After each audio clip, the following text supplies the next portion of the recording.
चला बनवूया काळ्या मसाल्यातील हिरवा मूग। तर मैत्रिणींनो, थोडासा वेळ लागतो ही भाजी बनवायला, कारण की शेंगांमधून दाणे काढा, वेळ खावा आहे म्हणून सुट्टीच्या दिवशी करावा। दाणे छान मी काढून घेतले आहे। या मसाल्यासाठी मी या ठिकाणी जाळीवर कांदे भाजत ठेवलेले आहेत। 4 छोटे छोटे कांदे आहेत। 3 जणांसाठी याची भाजी आहे म्हणून थोडासाच मसाला तयार करते आहे। छोटासा तुकडा मी या ठिकाणी खोबऱ्याचाही भाजून घेत आहेत।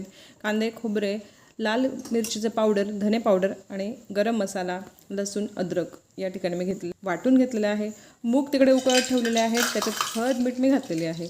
आता फोडणीला घालूया थोडंसं जिरं, कढीपत्ता आणि हा वाटलेला मसाला, म्हणजे वाटलेलं हे वाटण, आणि याला छानपैकी न खाली लागू देता याला सारखं हलवत राहायचं आहे तेल सुटेपर्यंत।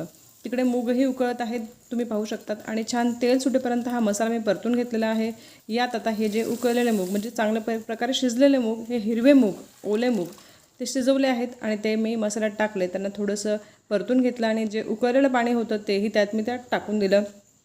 मूग ऑलरेडी शिजलेले होते, आता फक्त उकळी आली आणि कोथिंबीर टाकली, झालं। खूप सुंदर अशी भाजी तयार झालेली आहे, पाहू शकता तुम्ही। छान गरम भाकरी, कांदा, लिंबू, पापडसोबत तुम्ही सर्व करा आणि एन्जॉय करा।